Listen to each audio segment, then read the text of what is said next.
ফেসবুকে প্রোফাইল যারা লাল করছেন, আমি তাদের উদ্দেশ্যে বলতে চাই, আমি ততটুকু পর্যন্ত লাল যতটুকু পর্যন্ত আপনারা যৌক্তিক দাবি, কোটা সংস্কার ছিল, যৌক্তিক দাবি, বিচারের দাবি ছিল, ততটুকু পর্যন্ত আমিও আপনাদের সাথে লাল ছিলাম।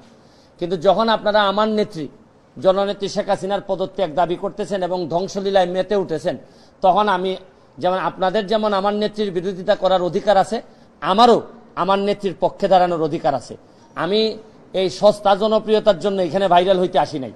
আমি জানি যে এখন দেখা যাচ্ছে যে এমন একটা অবস্থা যে আপনি ফেসবুকটা এমন, যেমন ধরেন আমার মাননীয় প্রধানমন্ত্রী বলতেন যে আমি ফেসবুক এমপি।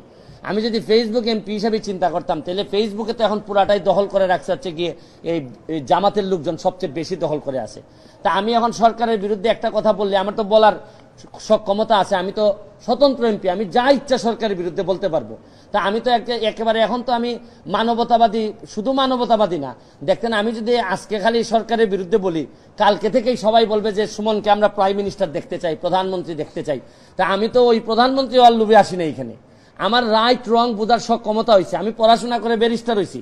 আপনারা বলতে পারেন যে আমার পড়াশোনা খুবই খারাপ, মান খুবই খারাপ, কিন্তু এইটা আমি আপনাদেরকে জিজ্ঞেস করতে চাই, প্রধানমন্ত্রীরা আপনারা এই রিজাইন করাবেন, সরকার পতন করাবেন, পতন করায় আপনাদের আন্দোলন তো এখন পুরাটাই হচ্ছে গিয়ে জামাত শিবির আর বিএনপির দখলে চলে গেছে। তাইলে আপনারা জামাতকে আবার ক্ষমতায় আনবেন, তারেক জিয়ারে আবার ক্ষমতায় নিয়ে আসবেন যিনি দ্বন্দ্বপ্রাপ্ত। তাহলে আপনারা যদি এইগুলো আনেন, তাহলে আজকে আপনারা এক দফা চাচ্ছেন।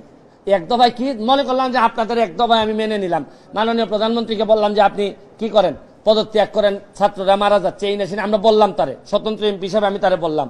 আজকে যারা এক দফা দিচ্ছে, কালকে এরা আরেকটা দফা দিবে, দিয়া বলবে যে আপনি আওয়ামী লীগ করা বন্ধ করেন, এই দেশে কেউ আওয়ামী লীগ করতে পারবে না।